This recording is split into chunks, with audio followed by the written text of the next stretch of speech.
നല്ല സൂപ്പറായിട്ടുള്ള healthy tasty പയറുകറി റെഡിയായി വിത്ത് പപ്പടം. Super tasty ആയിട്ടുള്ള പയറുകറി ഉണ്ടാക്കുന്നത്. അതിന് വേണ്ടി ഞാൻ 1 കപ്പ് ഈ ചെറുപയർ എടുത്തേക്കുന്നത്. നമ്മൾ തോരൻ വയ്ക്കുന്ന പയറല്ലേ. ഇത് എല്ലാ നാടുകളിലും കറികൾ വ്യത്യാസമാണ്. ഓണത്തിന് എൻ്റെ വീട്ടിലൊക്കെ ഈ പയറ കറി ഉണ്ടാക്കുന്നത്, ചിലയിടത്തൊക്കെ എരിശ്ശേരിയല്ലേ ഉണ്ടാക്കുന്നത്. അപ്പോൾ ആദ്യം ഇത് എന്ത് ചെയ്യണമെന്ന് വെച്ചാൽ ഇത് നമ്മൾ ചൂടാക്കണം, നല്ലപോലെ ചൂടാക്കണം. ചൂടാക്കിയിട്ട് ഇത് പണ്ട് എൻ്റെ വീട്ടിലൊക്കെ വെച്ചാൽ ഉരലിട്ടിട്ട് ഒലക്കയുടെ ഇടിക്കുന്ന സൈഡല്ല, മറ്റേ സൈഡുണ്ടല്ലോ, ആ സൈഡും കൊണ്ട് കുത്തുമായിരുന്നു. കുത്തുമ്പോൾ തൊലി അങ്ങ് പോയി കിട്ടുമല്ലോ. അങ്ങനെയായിരുന്നു ചെയ്തുകൊണ്ടിരുന്നത്. ഇവിടെ ഇപ്പോൾ എനിക്ക് അങ്ങനെ ഒരു സൗകര്യം ഇല്ലാത്തതുകൊണ്ട് ഞാൻ നിങ്ങളെ കാണിക്കുക എങ്ങനെ ചെയ്യുന്നതെന്ന്. അതല്ല, നിങ്ങൾക്ക് ചൂടാക്കണ്ടെന്നുണ്ടെങ്കിൽ നിങ്ങളിങ്ങനെ തന്നെ പച്ചയ്ക്ക് തന്നെ കഴുകിയിട്ട് കുക്കറിലിട്ട് വേവിച്ചെടുത്തുണ്ടാക്കിയാലും മതി. അപ്പോൾ ആദ്യം ഇത് നന്നായിട്ട് ചൂടാക്കി ഇത് ഒരു 3-4 മിനിറ്റ് നല്ലതായിട്ട് ചൂടാക്കണേ. അന്നേരം കളർ മാറുമ്പോൾ നമുക്ക് മനസ്സിലാവും, ഇച്ചിരി ഡാർക്ക് കളറാകും. ഇതിപ്പോൾ ആയിട്ടുണ്ട്. ഇതിനെ അടുപ്പ് ഓഫ് ചെയ്തു. എന്നിട്ട് ഇനി തണുക്കാൻ വയ്ക്കണം. തണുത്തിട്ടാണ് ബാക്കി പരിപാടി. ഞാൻ പറഞ്ഞില്ല നാട്ടിൽ ഒലക്ക കൊണ്ട് ഇടിക്കുന്നു. ഇതിപ്പോൾ ഇവിടെ ഒലക്ക ഇല്ലാത്തതുകൊണ്ട് ഞാൻ മിക്സിയുടെ ജാറിലാണ് ഇത് തൊലി കളയാൻ പോകുന്നത്. ഈ ബ്ലേഡ് ഉപയോഗിക്കുന്നത്. അപ്പോൾ ഇത് കുറേശ്ശെ ഇട്ടിട്ട് പൊടിഞ്ഞു പോകാതെ പെട്ടെന്ന് അതങ്ങ് കറക്കിയെടുക്കണം. അപ്പോൾ ഇത് കണ്ടോ, മുഴുവൻ തൊലിയൊന്നും പോയിട്ടില്ല, കുറച്ച് പോയിട്ടുണ്ട്. ഇതുപോലെ ബാക്കിയും കൂടെ തൊലി കളഞ്ഞെടുക്കാം.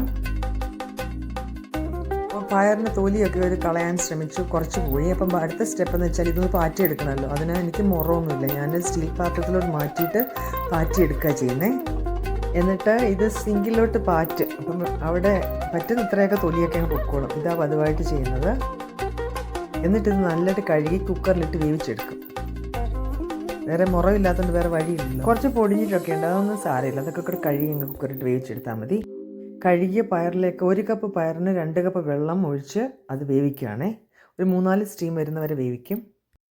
അപ്പോൾ പയർ വേവുന്ന സമയം കൊണ്ട് അതിനുള്ള അരപ്പ് റെഡിയാക്കാം. അതിനുവേണ്ടി 1/2 കപ്പ് തേങ്ങ എടുത്തിട്ടുണ്ട്. 1/2 കപ്പ് തേങ്ങയിലോട്ട് 1/2 ടീസ്പൂൺ ജീരകവും 2 പച്ചമുളകും 2 വെളുത്തുള്ളിയും 1/2 ടീസ്പൂൺ മഞ്ഞൾപ്പൊടിയും കൂടെ ആഡ് ചെയ്തിട്ട് നന്നായിട്ട് അരച്ചെടുക്കണം. 5 മിനിറ്റായി. ഇത് തുറന്ന് നോക്കാം. ഇപ്പോൾ ഇത് നന്നായിട്ട് വെന്തിട്ടുണ്ട്. ഇത് ഞാൻ നന്നായിട്ട് ഉടയ്ക്കും. ഒന്നീ നിങ്ങൾക്ക് തവി കൊണ്ട് നന്നായിട്ട് ഉടയ്ക്കാം, അല്ലെന്നുണ്ടെങ്കിൽ മിക്സിയുടെ ജാറിലിട്ട് എടുക്കാം. ഞാനിതൊന്നും അല്ല ചെയ്യുന്നത്.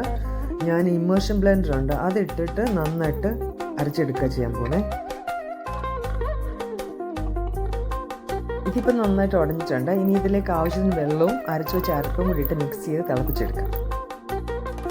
ജാറിൻ്റെ അത് ഇച്ചിരി വെള്ളം ഒഴിച്ച് കഴുകിയെടുത്തു. എന്നിട്ട് ആവശ്യത്തിന് ഉപ്പും കൂടി ആഡ് ചെയ്ത് എല്ലാം കൂടി നന്നായിട്ട് 5 മിനിറ്റ് ഞാൻ തിളപ്പിക്കും.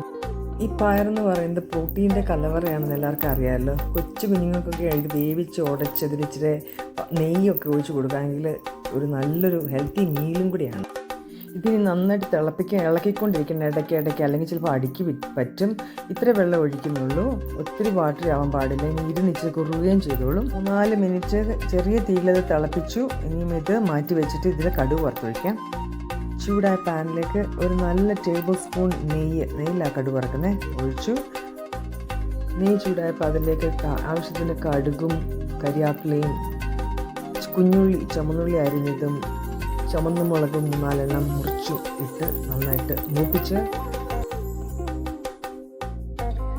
അത് പയറുകറികളോട്ട് ഒഴിച്ചു. അങ്ങനെ ന്യൂട്രീഷ്യസും ടേസ്റ്റിയുമായിട്ടുള്ള പയറുകറി റെഡിയായി. നല്ല ചൂട് ചോറിലോട്ട് പയറുകറി ഒഴിച്ച് അതിൻ്റെ പുറത്ത് കുറച്ച് നെയ്യൊക്കെ ഒഴിച്ചിട്ട് കഴിച്ച് നോക്കാം. കണ്ടോ, നല്ല സൂപ്പറായിട്ടുള്ള ഹെൽത്തിയും ടേസ്റ്റിയുമായിട്ടുള്ള പയറുകറി വിത്ത് പപ്പടം. ഇത് ചീരപ്പച്ചടി, ഇത് ബീറ്റ്റൂട്ട് കിച്ചടി, ഇത് മാമ്പഴപ്പുളിശ്ശേരി, ഇത് ഇഞ്ചിക്കറി. ഇതൊന്നും ഇല്ലെങ്കിലും ഈ പയറുകറി മാത്രം കൂട്ടി കഴിക്കാൻ വലിയ ടേസ്റ്റിയാണ്.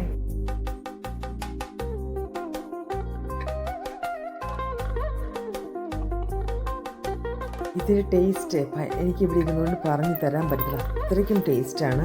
എല്ലാവരും ഇത് പ്രാവശ്യം ട്രൈ ചെയ്ത് നോക്കണം. ഈ പയർ വെച്ച് നോക്കണം.